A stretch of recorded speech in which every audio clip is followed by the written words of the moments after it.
Un millionnaire change la vie d'un garçon de 10 ans qui vivait dans un cimetière. Avant de commencer, n'oubliez pas de vous abonner à la chaîne et d'activer la cloche pour ne manquer aucune vidéo. La nuit tombait lentement sur Chartres, une ville tranquille aux ruelles pavées, nichée à seulement 1 heure de Paris. La lueur des réverbères se reflétait sur les pierres anciennes, créant une ambiance presque surnaturelle. C'était un endroit où le temps semblait s'être arrêté, où les gens se connaissaient et où tout semblait paisible. Mais sous cette façade, un secret profondément caché attendait d'être découvert. Damien Morel, un milliardaire dans le secteur immobilier, ne faisait plus souvent ses visites à Chartres. Né et élevé dans cette ville, il s'était éloigné depuis des années, préférant la frénésie de la vie parisienne à la tranquillité de son passé. Ce soir-là, cependant, il était revenu pour une raison particulière. Rendre hommage à ses parents, récemment décédés, dont il n'avait jamais vraiment pris soin de leur mémoire. Il se trouvait au cimetière de Chartres, à la lisière de la vieille ville, seul, dans un moment de solitude qu'il n'avait pas connu depuis des années. Les pierres tombales, anciennes et érodées, semblaient chuchoter des histoires oubliées du passé. Damien marcha lentement entre les rangées, son regard se perdant dans les inscriptions gravées sur les tombes, sans vraiment y prêter attention. Mais alors, quelque chose attira son regard. Au fond du cimetière, près d'un grand mausolée, il aperçut une silhouette fragile, presque invisible dans l'obscurité. Un enfant. À cet instant, son cœur s'accéléra. Un garçon de 10 ans, assis par terre, entouré de la brume de la nuit et des ombres des pierres. Il semblait perdu, tremblant, son visage caché derrière ses mains sales. Le garçon ne bougeait pas, comme s'il attendait quelque chose, ou peut-être que rien n'avait d'importance pour lui. Damien s'approcha, un mélange de curiosité et d'inquiétude grandissant en lui. En s'approchant, il remarqua que le garçon portait des vêtements en lambeaux et avait les cheveux en bataille. Ses yeux, d'un bleu terne, étaient vides, comme s'ils avaient vu trop de choses qu'un enfant ne devrait jamais voir. Damien s'agenouilla doucement près de lui. « Et, petit, que fais-tu ici tout seul ?» demanda-t-il d'une voix basse, mais pleine de bienveillance.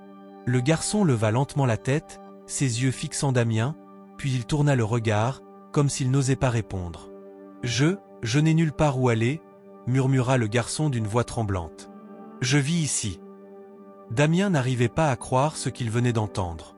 Ce garçon vivait ici, dans un cimetière, entre les tombes, dans l'ombre des souvenirs des morts. Il jeta un coup d'œil autour de lui, cherchant une explication logique. Mais il n'y en avait aucune. « Pourquoi vis-tu ici? Où sont tes parents ?» demanda Damien, son esprit désormais en proie à 1000 questions.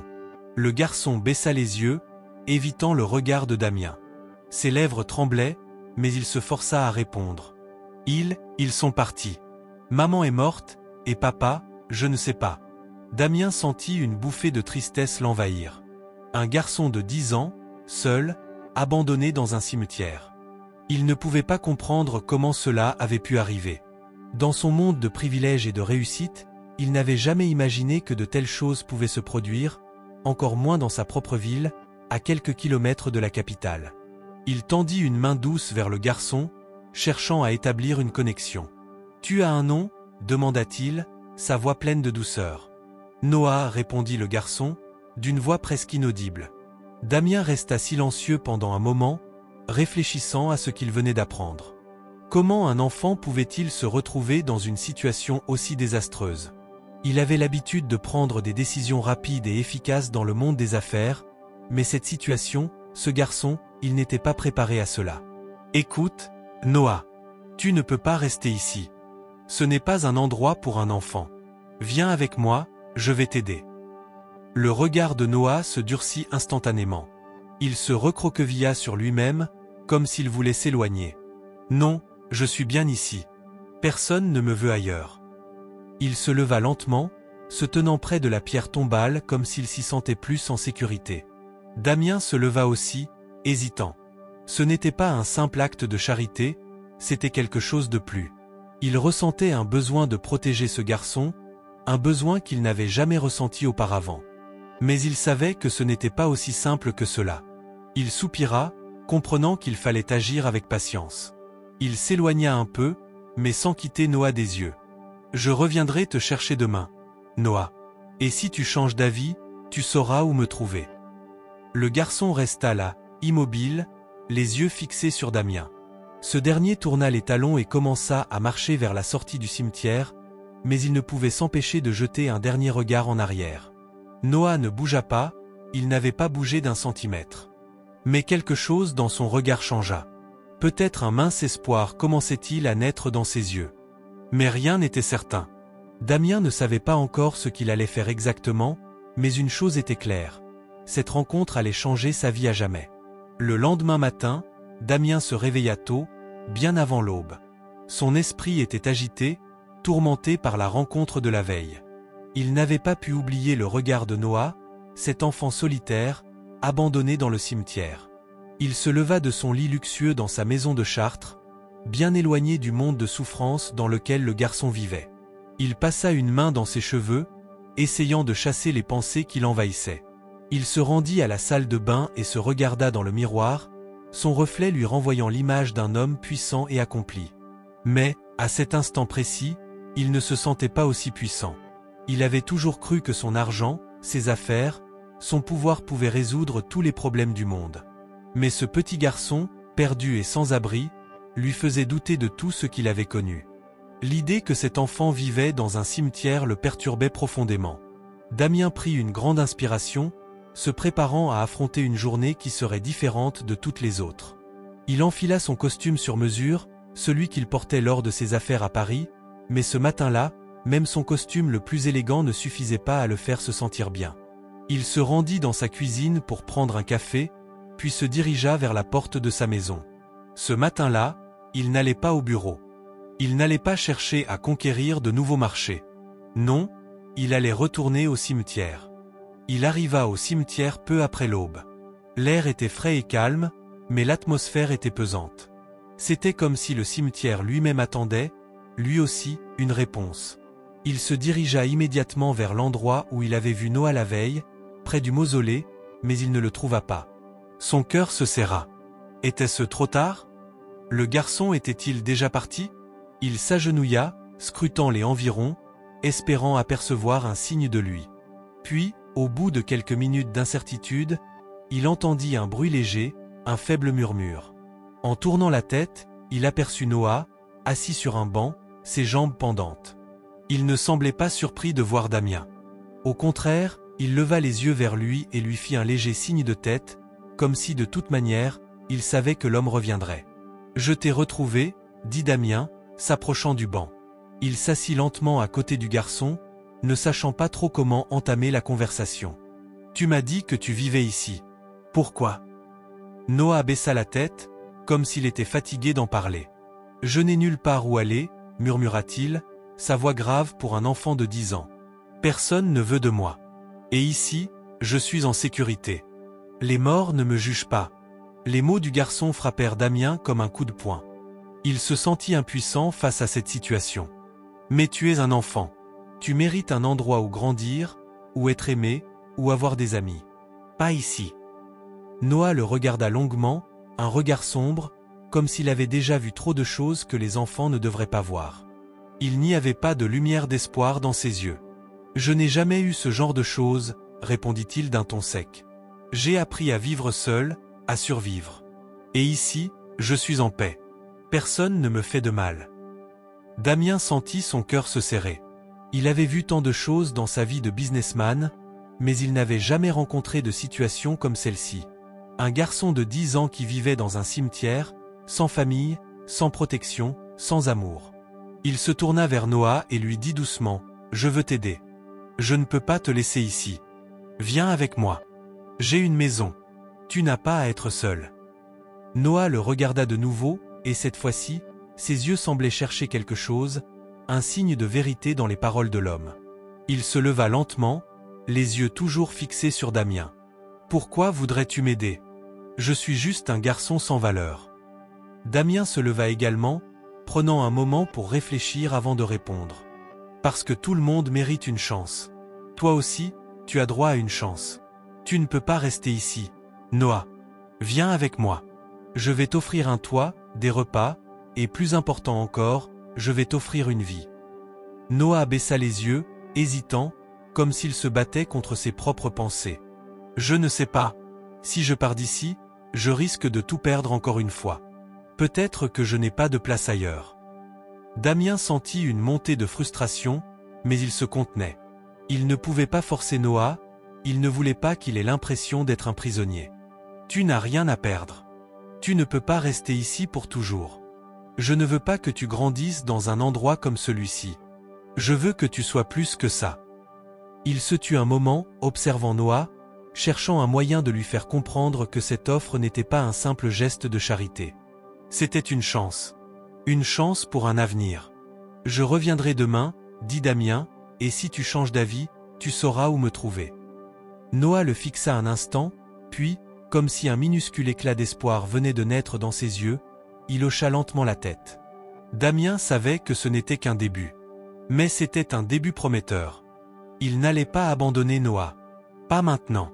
Le lendemain, Damien se leva tôt, une énergie nouvelle et un sentiment de détermination l'envahissant. Il avait passé toute la nuit à réfléchir à la manière d'aider Noah. Les mots du garçon résonnaient encore dans son esprit. « Je ne sais pas. Si je pars d'ici, je risque de tout perdre encore une fois. » Ces mots le frappaient de plein fouet. Damien savait qu'il avait pris la bonne décision en voulant l'aider, mais il comprenait aussi que ce ne serait pas facile. Noah avait vécu trop de choses douloureuses pour accepter simplement une aide sans se méfier. Il se rendit rapidement à sa voiture, et après un trajet de 30 minutes, arriva au cimetière, là où il avait laissé Noah la veille. Le lieu était encore calme, un peu brumeux sous les premiers rayons du soleil. Damien s'arrêta un instant avant de sortir de la voiture. Il se demanda une nouvelle fois s'il était réellement prêt pour ce qu'il s'apprêtait à faire.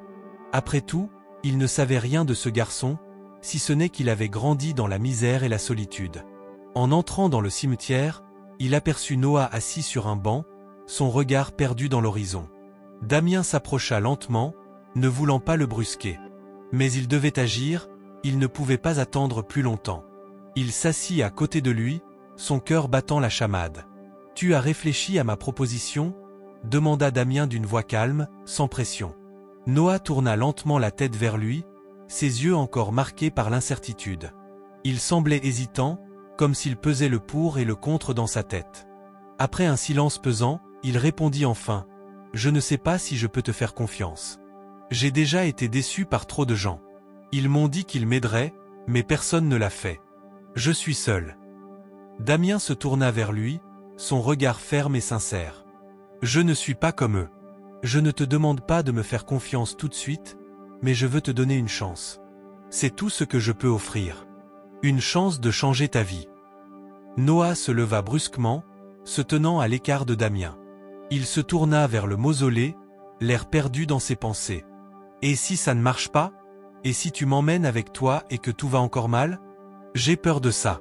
Peur de décevoir encore une fois. » Damien sentit une douleur sourde dans sa poitrine. Ce garçon n'avait aucune idée de la valeur qu'il avait en tant qu'individu. Personne ne l'avait jamais encouragé. Il avait grandi dans l'abandon, et aujourd'hui, il était un jeune enfant seul, sans repère. Damien savait qu'il devait l'aider, mais il savait aussi que cette aide ne serait pas facile à accepter. « Tu as peur de perdre, Noah. Mais parfois, pour gagner, il faut d'abord accepter de prendre des risques. Tu n'as rien à perdre ici, mais tu as beaucoup à gagner. Regarde-toi. Tu es un garçon intelligent, tu es capable de bien plus que tu ne le crois. Tu peux avoir une vie différente.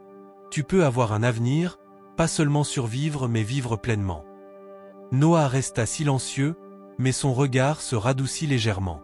Il regarda Damien dans les yeux, comme s'il cherchait à voir s'il était vraiment sincère. Après un long moment de silence, il finit par dire, d'une voix hésitante, « Et comment tu sais que tout ça va être différent ?» Damien se leva, s'approchant lentement de lui. « Parce que je crois en toi. Parce que je crois que tout le monde mérite une chance. Et que toi aussi, tu mérites mieux que ça. Je ne peux pas te promettre que ce sera facile, mais je te promets que je ferai tout pour que tu aies une vie meilleure. » Noah baissa la tête, et Damien sut que c'était un signe. Ce garçon, si fermé et méfiant, venait de lui accorder une petite lueur de confiance. Ce n'était pas grand-chose, mais c'était un début. « Je vais t'aider, Noah. Mais je vais avoir besoin de toi aussi. Tu vas devoir me faire confiance, même un peu. C'est comme ça qu'on avance. » Damien tendit la main, une invitation silencieuse à prendre ce premier pas. Noah le regarda une dernière fois, comme s'il mesurait le poids de cette décision. Puis, lentement, il se tourna vers lui, un léger sourire apparaissant sur son visage marqué par des années de souffrance. « D'accord. Je vais essayer. » Damien sourit à son tour, mais c'était un sourire chargé de promesses, de rêves et d'espoir. Il savait que ce ne serait pas facile, que le chemin serait long et semé d'embûches, mais il était prêt à relever le défi. Il se tourna, et avec un léger mouvement de tête, invita Noah à le suivre. Ils quittèrent le cimetière ensemble, pour la première fois dans la vie de Noah, il se sentait accompagné. Damien savait qu'il venait de changer le cours de sa vie et qu'il venait de donner une chance à un garçon qui ne l'avait jamais eu. Mais ce n'était que le début. Un long chemin les attendait, et la route serait semée d'embûches. Mais avec une chance et un peu de foi, tout était possible. Les jours suivants furent remplis d'une routine nouvelle pour Noah. Damien, avec une patience étonnante, l'intégra peu à peu dans un quotidien plus stable et structuré. Le garçon n'avait jamais connu la vie autrement que dans la précarité et la solitude. Mais maintenant, sous la tutelle de Damien, il apprenait lentement ce qu'était une existence où l'on pouvait compter sur quelqu'un d'autre. Ils commencèrent à passer de plus en plus de temps ensemble. Damien l'accompagnait dans ses études, l'aidant à rattraper les années perdues à l'école. Bien que Noah fût réticent au début, son attitude changea lentement lorsqu'il commença à ressentir les effets de son travail acharné. Il n'avait jamais imaginé que les livres pouvaient offrir quelque chose d'aussi précieux que la connaissance. Pourtant, chaque jour, les pages qu'il tournait semblaient l'ouvrir à un monde qu'il n'avait jamais imaginé. Cependant, il restait toujours cette peur dans son cœur. La peur de tout perdre, la peur de l'échec. Damien savait que le plus grand obstacle pour Noah n'était pas sa capacité d'apprendre, mais plutôt sa confiance en lui. Il avait vécu trop de déceptions pour croire qu'il méritait une vie meilleure. Un après-midi, alors qu'ils étaient dans le salon de la maison de Damien, Noah hésita avant de poser une question qui avait été sur ses lèvres depuis un moment. « Damien » commença-t-il, sa voix tremblante. « Tu penses vraiment que je peux être quelqu'un d'autre? Quelqu'un de différent ?» Damien posa son livre et tourna lentement son regard vers lui, un sourire rassurant sur son visage. « Je ne pense pas seulement que tu peux être quelqu'un de différent, Noah. Je sais que tu peux. Mais tu dois croire en toi-même d'abord. Ce n'est pas facile, mais ça en vaut la peine. » Le garçon baissa les yeux, toujours incertain. « Et si je fais tout ça, et que je me retrouve à nouveau seul, rejeté par tout le monde? Je ne sais pas si je peux le supporter. » Damien se leva et s'approcha de lui. « Écoute-moi bien, Noah. Ce que je t'offre, ce n'est pas une promesse de succès instantané. Ce que je te donne, c'est une chance. Une chance de construire quelque chose de réel. Une chance d'être quelqu'un d'important, non seulement pour les autres, mais pour toi-même. » Le regard de Noah se durcit légèrement, mais une lueur d'espoir commença à percer à travers ses doutes. « Je vais essayer, mais j'ai peur de ne pas être à la hauteur. » Damien posa une main ferme sur son épaule. « Tu ne seras jamais à la hauteur des attentes des autres si tu ne commences pas à croire que tu es déjà assez. Tu as tout ce qu'il faut pour réussir, Noah. Je le sais. » Les semaines passèrent, et à mesure que le temps avançait, Noah commença à se transformer. Non seulement il améliorait ses résultats scolaires, mais il devenait aussi plus confiant en lui-même. Damien l'encourageait sans relâche, mais il ne faisait pas tout à sa place. Le garçon devait apprendre à se battre pour ce qu'il voulait. Un soir, alors qu'ils étaient assis à table pour dîner, Damien lui parla de la prochaine étape. « Noah, je pense qu'il est temps pour toi de sortir de ta zone de confort. Ce n'est pas en restant dans ce cadre que tu pourras vraiment changer. Tu as travaillé dur ces derniers mois, et tu es prêt pour la prochaine étape. J'aimerais que tu penses à une activité qui pourrait t'aider à grandir. Quelque chose qui pourrait te donner confiance en toi, mais aussi te permettre de contribuer à quelque chose de plus grand que toi. » Noah réfléchit longuement, mais une idée commença à germer dans son esprit. « Et si je commençais à aider les autres? Il y a des gens dans les rues, des enfants comme moi, peut-être que je pourrais faire quelque chose pour eux. » Damien sourit, fier de la réflexion de Noah. « C'est une excellente idée. Aider les autres peut vraiment t'aider à te découvrir toi-même. Si tu veux, je peux te mettre en contact avec des associations qui travaillent dans ce domaine. Mais il faut que tu sois prêt à t'investir. c'est un travail de longue haleine. Le regard de Noah s'illumina alors. L'idée de pouvoir offrir de l'aide, de redonner ce qu'il avait reçu, semblait l'inspirer.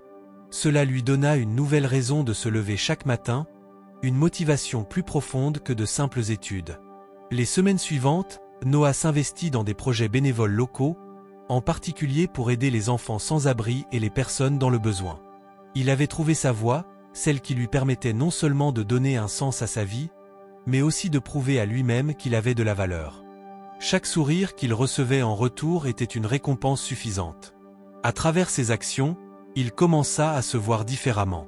Il n'était plus ce garçon brisé, abandonné et sans espoir. Il était devenu quelqu'un qui avait un impact, qui apportait du changement. Et plus important encore, il avait gagné la confiance de Damien. Cela signifiait plus pour lui que tout l'argent ou le succès du monde. Un jour, alors qu'il travaillait à un événement pour aider les jeunes sans-abri de la ville, Noah reçut un appel inattendu. C'était un ancien voisin du cimetière, un homme qu'il n'avait pas vu depuis longtemps. L'homme lui proposait de revenir à sa vieille vie, de retourner au cimetière et de tout oublier. Mais Noah savait désormais ce qu'il voulait, et plus important encore, il savait ce qu'il méritait. Il raccrocha le téléphone, un sourire déterminé sur son visage. La vie qu'il avait laissée derrière lui était une version de lui-même qu'il n'avait plus besoin d'accepter. Il avait une nouvelle vie, une vie qu'il avait bâtie par lui-même. Le soleil se couchait lentement sur la petite ville de Chartres, enveloppant les rues d'une lumière dorée. Noah, assis sur un banc près de la rivière, contemplait la scène devant lui. Il avait changé, mais le chemin qu'il avait parcouru n'était pas facile. Chaque jour, il apprenait quelque chose de nouveau sur lui-même, et chaque jour, il se rapprochait un peu plus de la personne qu'il souhaitait devenir. Damien l'avait accompagné dans ce voyage, pas en lui donnant des réponses toutes faites, mais en lui offrant des opportunités, en le poussant à se confronter à ses propres limites et à ses peurs. Mais à chaque étape, Noah avait dû se battre seul. Et c'était précisément cette lutte qui faisait la différence. Ce n'était plus une question d'échapper à son passé, mais de se réinventer, de redéfinir ce que signifiait être soi. Cette nuit-là, Damien l'avait invité à un dîner avec des amis d'affaires, une occasion pour Noah de découvrir un autre monde, celui des gens qui avaient grandi dans le confort et la réussite. Damien pensait que cela pourrait l'aider à voir les choses sous un autre angle, à comprendre que son avenir n'était pas limité par son passé. Mais Noah était nerveux. Il n'avait jamais fréquenté des gens comme cela. Comment pourrait-il s'intégrer dans un tel monde? Lorsqu'ils arrivèrent à la grande maison où se tenait le dîner, Noah se sentit immédiatement hors de sa zone de confort. Les invités étaient élégants, leur conversation pleine de références à des voyages, des affaires et des événements mondains. Noah se tint dans un coin, observant, incertain de la manière de s'intégrer. Damien remarqua sa gêne et vint à sa rencontre. « Ne t'inquiète pas, Noah. Sois toi-même. Les gens ici ne sont pas aussi intimidants que tu le penses. Ils sont juste comme toi et moi, mais ils ont eu plus d'opportunités. » Noah hocha la tête, mais il avait du mal à se débarrasser de son malaise. Il s'approcha prudemment d'un groupe d'invités, essayant de paraître naturel. Il écouta attentivement les discussions, acquiesçant ici et là, mais il se sentait comme un étranger dans ce monde. Puis, une femme du groupe, intriguée par son silence, s'approcha de lui. « Tu n'es pas de la région, n'est-ce pas ?» demanda-t-elle avec un sourire curieux. « Tu es assez jeune pour être ici. Damien t'a invité ?» « Oui, » répondit Noah, son regard fuyant. « Je viens d'un endroit, assez loin d'ici. » Elle sourit encore plus largement, visiblement amusée. « Eh bien, il faut toujours un peu de fraîcheur dans ces événements, n'est-ce pas ?» Cela brisa la glace, et peu à peu, Noah se sentit plus à l'aise. Les discussions devinrent moins intimidantes, et il commença à s'ouvrir.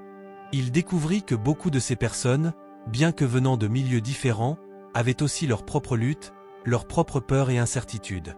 Il n'était pas le seul à être à la recherche de quelque chose, d'un sens, d'un but. À la fin de la soirée, Damien et Noah se retrouvèrent à l'extérieur, sous la lumière tamisée des réverbères.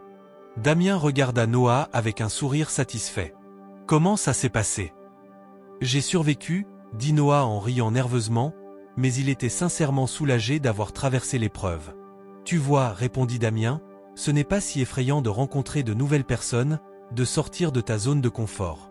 C'est dans ces moments-là que l'on grandit. Noah hocha la tête. Il savait que Damien avait raison. Ce n'était pas juste un dîner, mais un test.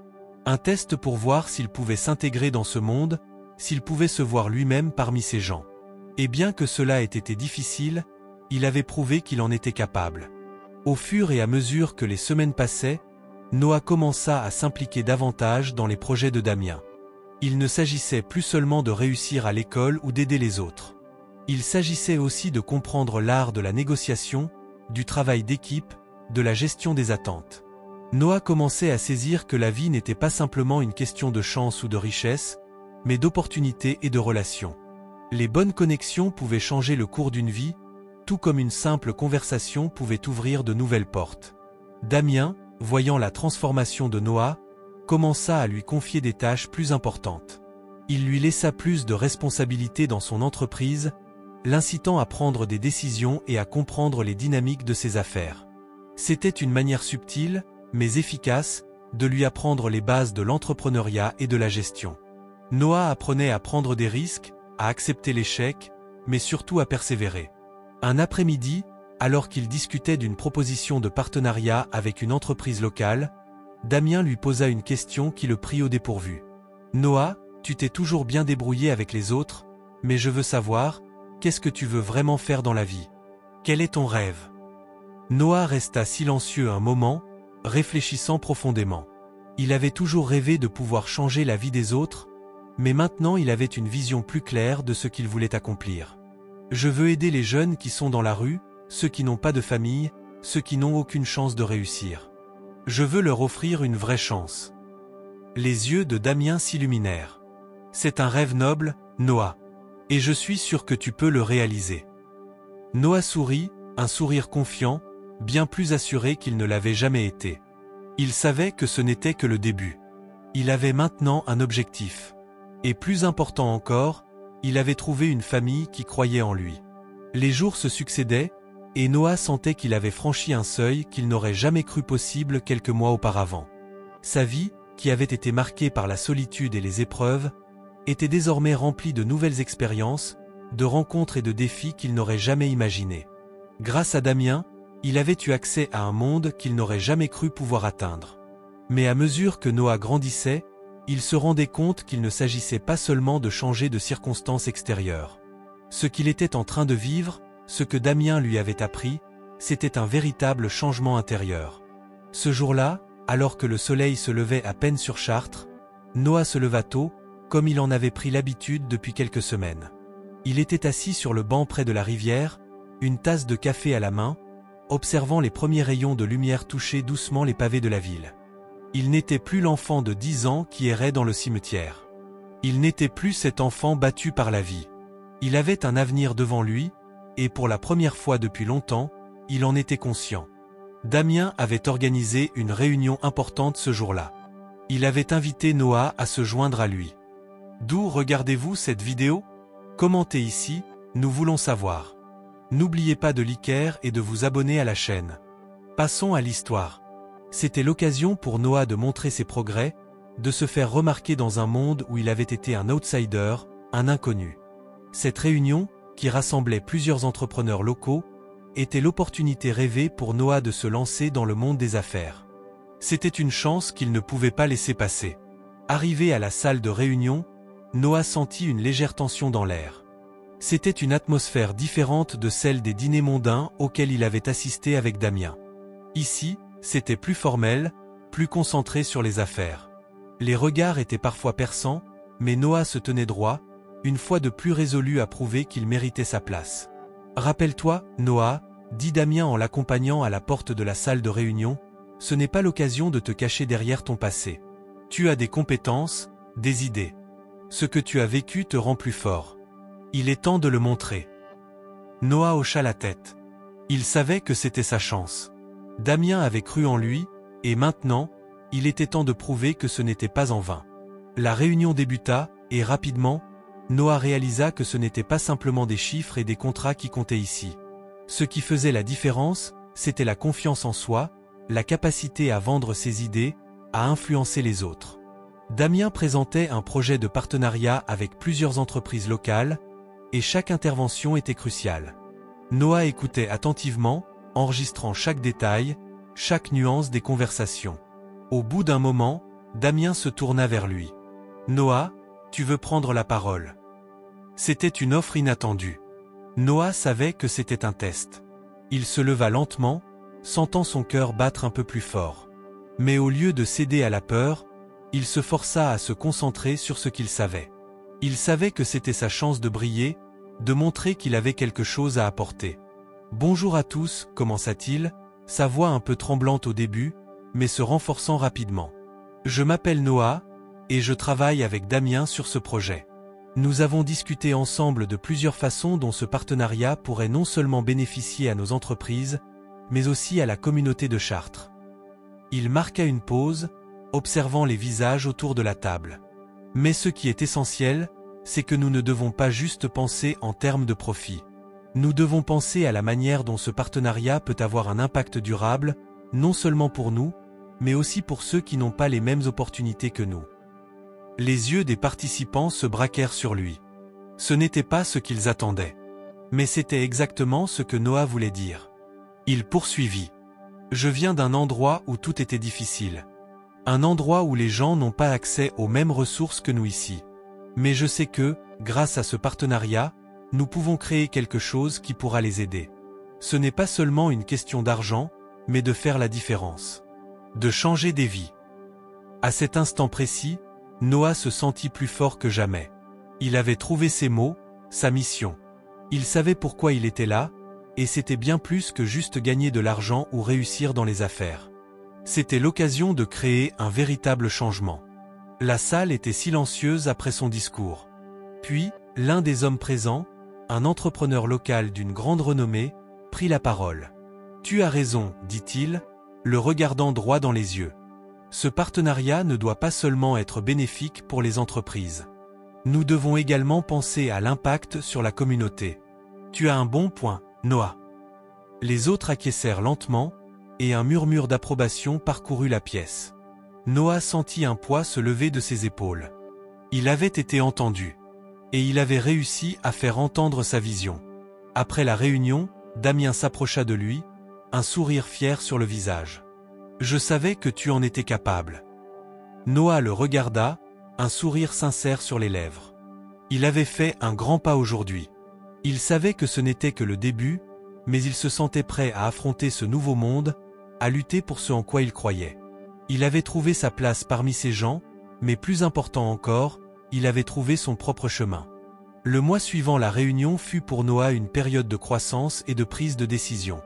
Il se sentait bien dans sa nouvelle vie, mais la route qu'il empruntait n'était pas sans obstacles. La réalité de la transition d'une vie de pauvreté à un monde de privilèges et de responsabilités pesait parfois lourdement sur ses épaules.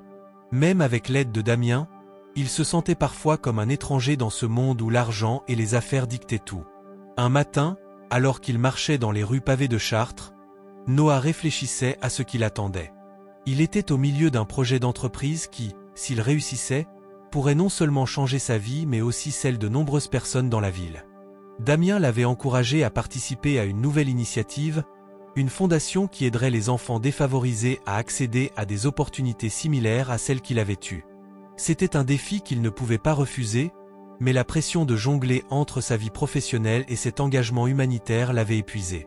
Il arriva à la fondation Le Pont de l'Espoir, un centre communautaire qui soutenait les enfants en difficulté.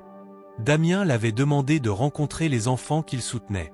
Ce jour-là, ils avaient organisé une petite fête pour célébrer la réussite de certains des enfants qui avaient pu obtenir des bourses d'études. C'était une initiative qui le touchait profondément, car cela lui rappelait son passé dans les rues de Chartres, sans aucun soutien, sans aucun espoir de changer. En entrant dans la salle, il aperçut des enfants qui souriaient et riaient, jouant à des jeux et discutant de leurs projets d'avenir. Cela le toucha profondément. Il s'approcha d'un groupe d'enfants qui jouaient au football. L'un d'eux, un garçon de 10 ans, leva les yeux et sourit. « Salut, je m'appelle Lucas, tu veux jouer avec nous ?» dit-il, son regard brillant d'enthousiasme. Noah sourit et hocha la tête. « Bien sûr, je suis toujours partant pour un match. » Alors qu'il se joignait à eux, il ressentait une étrange sensation de connexion avec ses enfants. Il savait ce que c'était de vivre dans la précarité, d'être à la merci de la chance, et de se sentir invisible. Mais ses enfants avaient maintenant une chance qu'ils n'avaient jamais eue à leur âge. Après quelques parties de football et des rires, un des responsables de la fondation, une femme d'une quarantaine d'années, s'approcha de Noah. Elle s'appelait Isabelle. Elle avait consacré sa vie à aider ses enfants, et elle voyait quelque chose de spécial en Noah. « Tu sais, Noah, dit-elle en souriant, ces enfants te regardent avec de grands yeux admiratifs. Tu es un modèle pour eux. Ils savent d'où tu viens, ce que tu as surmonté. Et ils savent aussi qu'ils peuvent y arriver, eux aussi. » Noah hocha la tête, un peu gêné par ces paroles. Il n'était pas habitué à être vu sous cet angle. Mais il était profondément touché. Il n'avait jamais cherché à être un héros. Il avait juste voulu changer sa vie. Mais maintenant, il se rendait compte que son histoire pouvait inspirer d'autres à changer la leur. Isabelle continua, « Tu sais, on a un programme de mentorat ici. Nous encourageons les jeunes à trouver des modèles comme toi, pour les guider, pour leur montrer qu'ils peuvent aller plus loin. » Noah réfléchit un instant. C'était une opportunité incroyable. D'un côté, il avait encore beaucoup à apprendre lui-même. Mais de l'autre, il avait quelque chose à offrir. Il avait vécu une transformation qui, il le savait, pourrait servir de point de départ pour ses enfants. « Je serais ravi d'aider, dit-il finalement, une conviction nouvelle dans la voix. Au fond de lui, Noah savait que cet engagement n'était pas seulement pour ses enfants. C'était aussi pour lui-même. Cela lui permettait de donner un sens à tout ce qu'il avait accompli, de donner un but à sa propre réussite. Les semaines suivantes furent un tourbillon d'activités. Noah se rendait souvent à la fondation après ses journées de travail, où il rencontrait les enfants et les aidait à réfléchir à leurs aspirations, à leurs rêves et à la manière de les atteindre. C'était un travail exigeant, mais il se sentait épanoui. Il s'était fait des amis parmi les autres bénévoles et employés de la fondation. Leurs discussions lui offraient une perspective différente sur la vie, et il apprenait chaque jour à quel point il avait encore à apprendre. Un jour, alors qu'il discutait avec un groupe d'adolescents dans le centre, il se souvint de son propre rêve d'enfant, un rêve qui semblait si lointain à l'époque. Mais aujourd'hui, grâce à Damien et à la fondation, ce rêve était devenu une réalité. Et maintenant, il avait la chance de donner en retour. Plus il s'impliquait dans la fondation, plus il se rendait compte que son voyage ne faisait que commencer. Il avait parcouru un long chemin depuis les rues sombres de Chartres. Mais il savait que l'avenir ne serait pas facile. Chaque décision qu'il prenait, chaque engagement qu'il assumait, avait un impact sur la direction que sa vie prendrait. Et ce qui le motivait, c'était de savoir que chaque action, aussi petite soit-elle, pouvait changer la vie d'un autre. En quittant la fondation ce soir-là, Noah se sentait plus serein. Il avait trouvé sa place dans ce nouveau monde, un monde où il pouvait non seulement réussir, mais aussi aider d'autres à réussir. Il n'était plus un simple spectateur de sa vie, mais un acteur, un mentor, et peut-être même, un jour, un leader dans sa propre communauté. Les mois passaient, et la vie de Noah était devenue un enchevêtrement complexe d'opportunités, de responsabilités et de défis. Après son engagement à la fondation, il s'était progressivement installé dans une routine qui mêlait son travail avec ses efforts pour changer le destin des enfants qu'il rencontrait. Cependant, une question restait constamment dans son esprit. Comment pouvait-il vraiment faire une différence durable? Malgré les succès, une partie de lui se sentait perdue. Il s'était retrouvé à donner de plus en plus de son temps à la fondation, mais la pression de gérer sa propre entreprise, avec ses employés et ses projets de développement, pesait lourdement sur ses épaules. La ligne entre sa vie professionnelle et personnelle était floue. Parfois, il se demandait si l'équilibre qu'il cherchait n'était qu'une illusion. Un matin, alors qu'il était dans son bureau de la fondation, Noah reçut un appel inattendu. C'était Isabelle, la responsable de la fondation. Elle avait l'air préoccupée, presque anxieuse. « Noah, j'ai besoin de te parler immédiatement. Il se passe quelque chose de grave avec Lucas. Il a disparu. » Les mots frappèrent Noah comme une gifle. Lucas, ce garçon de 10 ans qu'il avait rencontré il y a quelques mois lors de la fête de la fondation, avait été l'un des enfants qui l'avait particulièrement marqué. Lucas était intelligent, curieux et avait un rêve, devenir architecte. Mais ces derniers temps, Noah avait remarqué qu'il semblait plus distant, moins enthousiaste. Il avait parfois des éclats de colère, et même des absences qui inquiétaient ses éducateurs. Que s'est-il passé?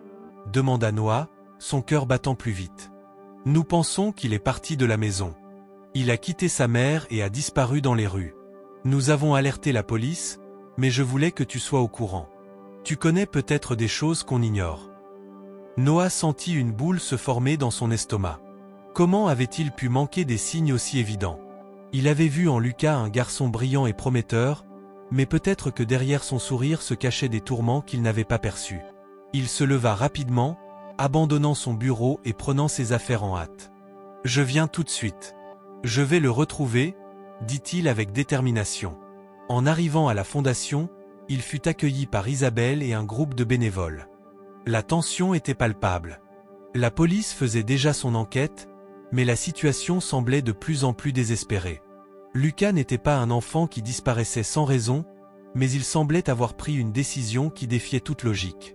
Noah se rendit dans les rues de Chartres, suivant les pistes que la police lui avait indiquées. Il se souvenait de son propre passé, de ce sentiment d'être invisible et abandonné. Peut-être Lucas ressentait-il la même chose. Peut-être qu'il pensait qu'il n'avait aucune chance, qu'il était condamné à rester dans l'ombre des autres enfants. Il se rendit dans le quartier où Lucas avait grandi. Un endroit que Noah connaissait bien, un endroit où l'espoir semblait parfois introuvable. En marchant dans les ruelles sombres, il se remémorait les moments difficiles de son enfance. Il savait à quel point il pouvait être facile de sombrer dans la solitude et la peur. Il comprenait maintenant que, bien que la fondation et son travail aient beaucoup fait pour Lucas, il y avait encore des démons intérieurs à affronter. Des démons qu'aucun programme d'aide ne pouvait résoudre. C'est alors qu'il aperçut une silhouette solitaire sous un réverbère. Il se précipita vers elle et reconnut Lucas immédiatement. Le garçon était là, assis sur le trottoir, les yeux fixés au loin, comme s'il attendait quelque chose ou quelqu'un.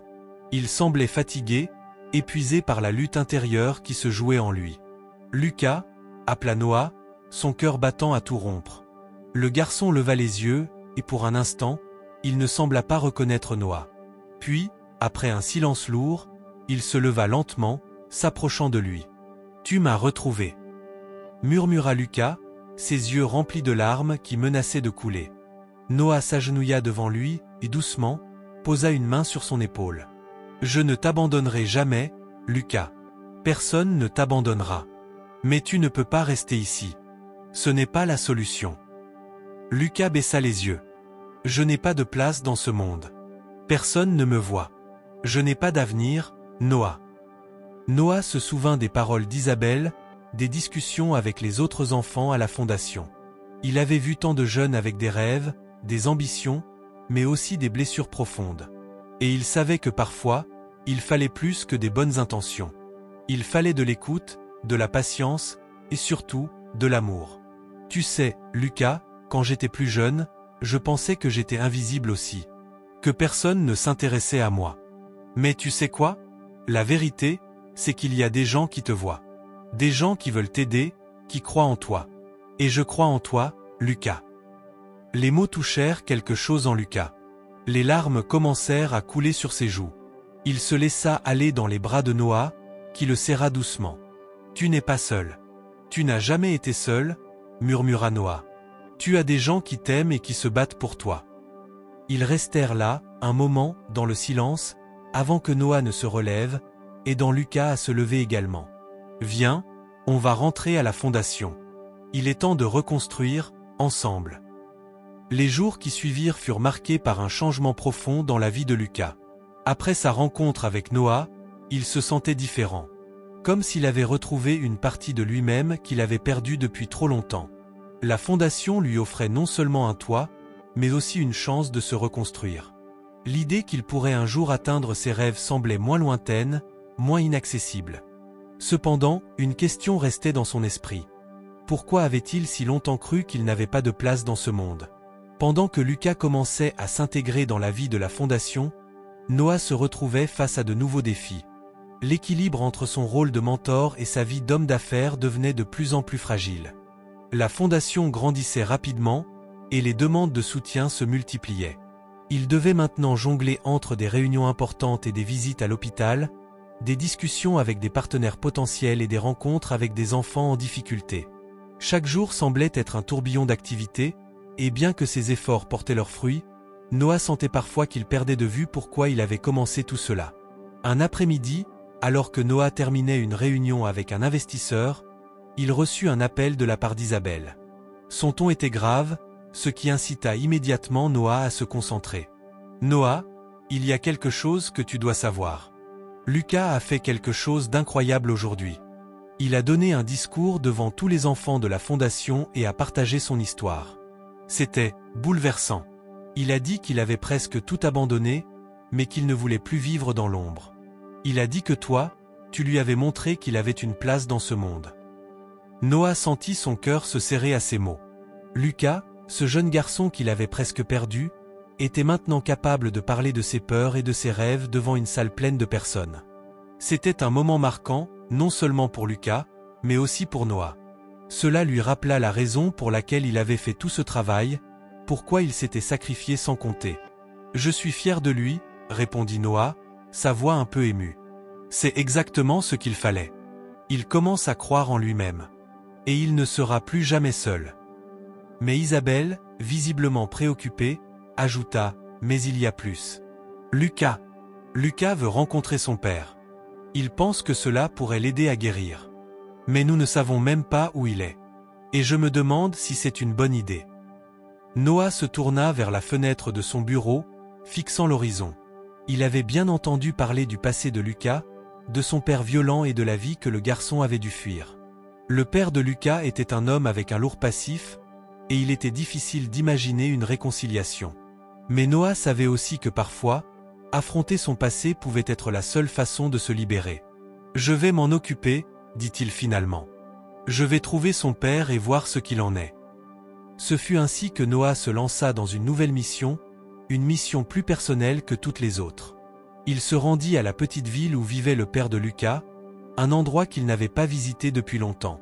Le passé de Lucas était marqué par des ombres profondes, mais Noah savait qu'il était peut-être temps de les dissiper. En arrivant dans la ville, Noah se rendit d'abord au bureau de police pour obtenir des informations.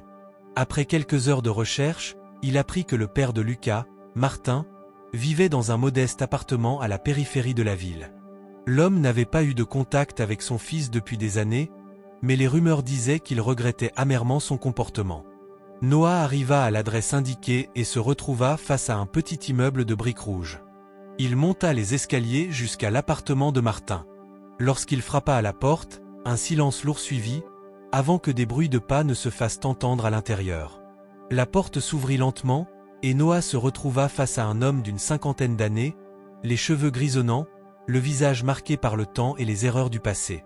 Ses yeux étaient pleins de méfiance, mais aussi d'une certaine tristesse. « Que voulez-vous » demanda Martin d'une voix rauque. Noah inspira profondément. « Je suis Noah Dupont, le fondateur de la fondation où votre fils Lucas vit maintenant. Il m'a parlé de vous, et je voulais vous dire qu'il aimerait vous rencontrer. » Les mots de Noah semblaient suspendus dans l'air. Martin resta silencieux un moment, scrutant Noah comme s'il cherchait quelque chose en lui. Puis il se pencha en avant. « Je ne sais pas si c'est une bonne idée, monsieur Dupont, » dit-il enfin, sa voix brisée. « Je n'ai jamais été un bon père. J'ai gâché tout ça depuis longtemps. » Noah le regarda avec bienveillance. « Parfois, il est trop tard pour réparer les erreurs du passé, mais il n'est jamais trop tard pour essayer. Lucas a besoin de comprendre que vous êtes là, même si c'est difficile. » Un silence s'installa, et Martin sembla réfléchir profondément. Puis, d'une voix faible, il murmura « Je vais le voir. » Pour lui. Noah sourit légèrement. Il avait trouvé un petit espoir là où il n'y en avait plus. Le voyage de Lucas vers la guérison était encore long, mais au moins, il commençait à comprendre que son passé ne le définissait pas, que l'avenir était encore à écrire.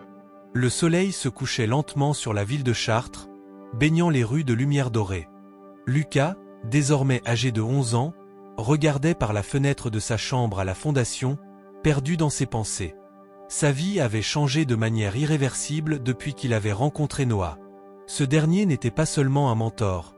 Il était devenu une figure paternelle, un guide dans la tempête qu'avait été son enfance. Mais ce jour-là, quelque chose d'important se préparait, quelque chose que Lucas n'avait pas prévu, mais dont il avait besoin pour boucler la boucle de son passé. Noah, après avoir retrouvé le père de Lucas, avait organisé une rencontre pour les deux. Il savait que ce n'était pas une solution miracle, mais il croyait que, pour que Lucas puisse vraiment se reconstruire, il devait confronter son passé. Et il avait raison de le croire. Ce matin-là, Noah et Lucas se rendirent dans l'appartement de Martin, le père de Lucas, qui avait accepté de rencontrer son fils. Le trajet en voiture fut silencieux, ponctué uniquement par le bruit du moteur.